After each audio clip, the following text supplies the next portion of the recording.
a gente começou o estúdio como independente, né? Que eram essas bandas independentes e tal. Tá tudo certo. A grande dificuldade de Curitiba era, nessa época de 80 e pouco, era gravar. Primeiro que era caro, e depois que só tinha 3 estúdios em Curitiba. E os 3 eram de publicidade. Desde quando eu tive essa ideia de montar estúdio, de ter um estúdio, sempre foi para poder trabalhar com as bandas. E eu conheci o Vitor assim, muito em festa, bate, show de bandas, e ele lá trampando, às vezes tocando, e às vezes trabalhando para as bandas, né? Até para o Beija-Força, às vezes ele fazia. Eu conheci o Vitor porque eu tive a oportunidade de trabalhar na Jetson, que é uma empresa aqui de Curitiba, e é ali que eu tive o primeiro contato com equipamentos, né? Comecei com um estúdio chamado Jetson, que era ali no lado do Guaíra ali. Era uma empresa de PA e tal, e eu comecei a trabalhar mesmo para mim ali nesse lugar. Porque a gente fazia som para vários trabalhos de Curitiba, o Blindagem tocava, o Dom Martelo, bandas da época lá. E aí, numa desses eventos que a Jetson fazia e vendia mesmo esse serviço de som, eu conheci o Vitor. A gente já tinha até disco gravado quando ele foi abrir o estúdio, eu acho. Em 88 saiu lá a nossa coletânea, a primeira lá, o Cemitério de Elefantes. Porque o Cemitério de Elefantes tem beijo à força, tem bons garotos vão para o inferno, Tessália, ídolos de matinê, pós-meridium. Eu anuncio beijo à força com vocês.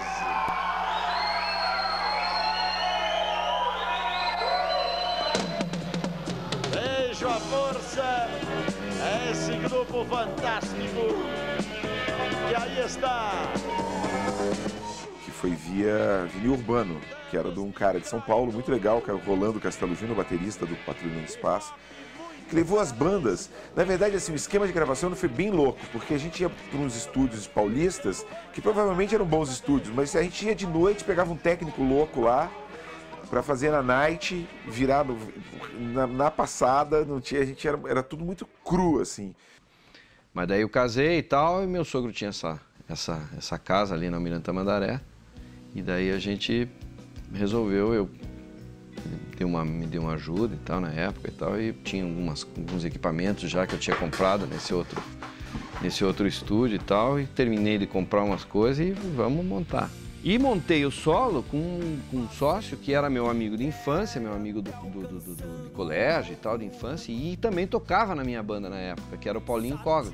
A gente já tinha feito algumas demos do próprio Beija-Força. Acho que o primeiro trabalho do estúdio foi uma demo com 3 bandas, que era o Beija-Força, o Phobos de Deimos e eu acho que, se não me engano, o Infernal.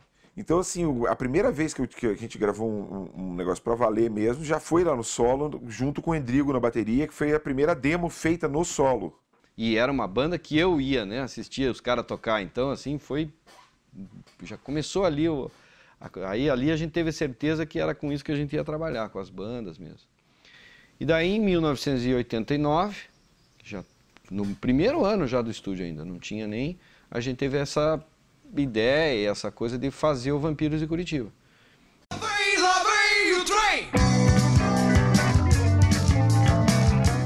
Que foi uma coletânea com 10 bandas, que a gente selecionou assim pelas bandas que mais tocavam na época e tal, né? E um pouquinho antes da gente lançar o Vampiros, da gente fazer o Vampiros, na verdade, a gente pensar em fazer, tinha saído uma coletânea de bandas aqui que chamava Cemitério de Elefantes. Foi um desastre, na verdade, porque a mixagem ficou muito ruim, o disco, eu não gosto, eu não tenho uma boa lembrança do Cemitério de Elefantes. Para mim sempre foi meio renegado assim na história, porque não pelo trabalho ou pela obra do si, que as músicas que estão disso são boas, mas é porque o resultado final foi pobre. Já que o Beija-Força já está nessa coletânea, o Ídolos e Matinês já está nessa coletânea, então vamos pegar outras bandas, né, para não repetir. E no Vampiros de Curitiba surgiu essa oportunidade de eu estar ali no solo. Mas, em particular, eu toquei como músico, né, nesse disco. E foi aí que eu me aproximei mais do Vitor. Nessa gravação do Vampiros de Curitiba, é que eu comecei a amizade com o J.R. Ferreira, porque ele era o vocalista do Juliet Joe. E eu já conhecia as bandas que estavam rolando aí e tal, e tinha escutado do projeto, né, que na época que ia rolar um projeto de gravação e tal, né, de música autoral, e a gente se propôs a participar também. Era uma galera, nossa. Ficou animal, cara. Fez um disco, cara, ficou um disco alucinante. E aí a coisa foi, né, cara? O estúdio solo também, a história do Vitor, assim, com a música de Curitiba, assim, foi muito grande, assim, a contribuição foi enorme, né, cara? O JR tinha esse pensamento, o negócio dele é mexer com o independente. Criamos um selo, eu e o JR, que chamava Blood Records. A segunda discografia, assim vamos dizer, foram essa história dos 13 compactos. 13 das mais organizadas, um pouco assim, vamos dizer. Os que tinham um trabalho mais pronto, tiveram essa oportunidade de gravar pelo selo do JR, que ele que criou isso na cabeça dele, Blood Records. Não é que nem hoje, você tem um computador, um laptop, você grava no iPhone, no iPad, no iPod, no iPhone, porra, sei lá, essas paradas todas que você grava tudo em Super HD, não sei o quê. Antigamente pra gravar, cara, você gravava em fita cassete ou gravava naquelas bazucas, assim, de VHS, que parecia uma bazuca mesmo. O cara chegava, vou filmar vocês, assim. Parecia um negócio gigante, assim, cara. E daí que começou desses compactos a aparecer as bandas que a gente ficou depois até anos gravando e tal, que começou ali uma história. Cara, tem 30, 40 bandas aí que querem gravar. Vamos fazer também alguma coisa aí, Vitor. Porra, tô nessa, eu sou parceiro, vamos nessa. Daí corremos atrás das bandas, em vez de fazer uma coletânea, começamos a fazer a cooperativa, também bem misturado, metal, tudo, né, que tinha, né? Quem quisesse participar. Primeira vez que eu entrei para gravar no estúdio solo foi para gravar um compacto da República, compacto mod pelo selo Blood Records. E foi a primeira vez que a gente entrou em estúdio na vida, que eu pisei dentro do estúdio, já foi para gravar meu primeiro disco, em vinil, aí no compacto em vinil. Daí o estúdio entrou com uma parte de gravação, eu corri atrás de umas festas com grana e a banda também entrou com uma grana e a gente dividiu as 1000 cópias de cada banda. Fechamos a cooperativa em 13 bandas. A Estação Primeira lançou, na época, também 6, 7 bandas, né? As bandas que não entraram, que entraram com a gente, foi aquela parada. Ficou meia dúzia pra cá, meia dúzia pra lá. E foi assim que foi a Blood Records, foi assim. Quando eu cheguei aqui, eu fiz o intercâmbio, eu voltei pra Curitiba. Cara, nesses menos de um ano, cara, acho que, sei lá, 15 bandas, não sei, do Bloody Records, do JR, todo mundo tinha vinil. Era uma coisa que pra mim era inédita. No meio disso tudo estava o Raimundos, lá em São Paulo, fazendo um sucesso e tal. E quem que era o produtor do Raimundos, quem que era o cara e tal. Então o cara no Brasil nessa época, do independente, era o Miranda. Passou a existir a Banguela e o Aeroanta, principalmente, porque a Banguela ela veio para cá e ver shows no Aeroanta, que era onde as bandas tocavam. Voice, todas as bandas, Resist Control. Segura o cara! Vai! E nessa época foi que o movimento estava começando a pegar fogo, né? No começo dos anos 90. Eu acho que depois da geração ali do Paralamas, do Barão, Titãs, a galera tá meio ira, a galera tá meio querendo alguma coisa nova, daí veio Raimundo, Chico Sainz. O Miranda veio e fez o Alface. E o Alface, eu fui técnico do Alface, eu gravei o Alface, né? Assim, grande parte dele. Alface, não saiu, era pra ter saído, vai sair, como é que tá a galera, quem quer ouvir o Boi Mamão, como é que tá de registro aí? Nossa primeira participação em CD aqui era na coletânea Alface, do selo Banguela, dos Titãs e do Miranda. Foi gravada no solo e essa acho que foi a nossa primeira, tenho certeza que foi a nossa primeira experiência com um produtor, com o Miranda, falando faça isso, faça aquilo, eram 4 músicas. Essa coletânea Alface foi esse contato entre o do Wojciech, do Boi Mamão principalmente, com o Miranda. Mas foi muito bacana, né? Poder trabalhar com o Vitor e o Miranda, eles se deram bem. Vamos ver, ó, vou mostrar aí o Alface, o que sobrou do Alface, né? Tá aqui o Alface para dizer que é o Alface, né? Mas eu tá sem capa, porque eu perdi numa enchente de um carro, meu carro alagou uma vez e afundou a capa do... Uma ideia das bandas mesmo, sabe? A gente viu que estava rolando o Banguela na época, o Banguela foi lançado com o Raimundos como primeira banda, e daí já teve Little Quail, já teve Mascavo, e estava rolando uma cena aqui, a gente juntou umas bandas de amigos, a galera do Boi, do Wojciech, do Magog. Parecia que estava tudo num caminho muito legal, assim, porque, pô, começando a aparecer até produtor de São Paulo, cara importante e tal, né, e vai lançar por um selo e tal. Então foi assim, a primeira coisa que realmente fazia sentido no que a gente estava fazendo no trabalho todo de Curitiba, assim. Agora vai começar a aparecer pro Brasil e tal, porque ela sempre foi uma coisa muito local, né? Fizeram projetos assim que eram com bandas de rock, que eu também tinha contato. E então acho que o Vitor acabou divulgando muito o estúdio. O Solo ficou muito conhecido na época, né? Era o estúdio, vinha muita gente de fora também gravar no Solo, tá? De outras cidades, interior do Paraná e Santa Catarina e tal, em outros lugares assim. E aí eu conheci o Vitor e coloquei um projeto, querendo gravar lá no Solo o meu CD. E aí o projeto foi aprovado. Aconteceu um outro fato muito importante, né? Em 93, 94, efetivamente começou em 95, que foi muito importante para mim, não dá para negar, que foi a Lei de Incentivo. Foi a primeira leva da Lei de Incentivo. E o primeiro CD que foi aprovado foi do Hardy Guedes. Começou com o do Glauco. Glauco, daí teve uma leva, assim, né, das primeiras leis. Foi o Glauco, o Beija-Força, o primeiro do Fato. Mas o primeiro CD de música instrumental foi o meu. E daí com a lei começou essa coisa, tudo, assim. Daí a lei, o CD, a internet. Aí começou a coisa a criar realmente uma coisa profissional. Mas assim, eu sempre achei que a lei era uma coisa boa e ruim ao mesmo tempo. Que a lei era boa porque ela dá grana direto para a pessoa. Ruim porque ela mata a chance de você descolar patrocínio.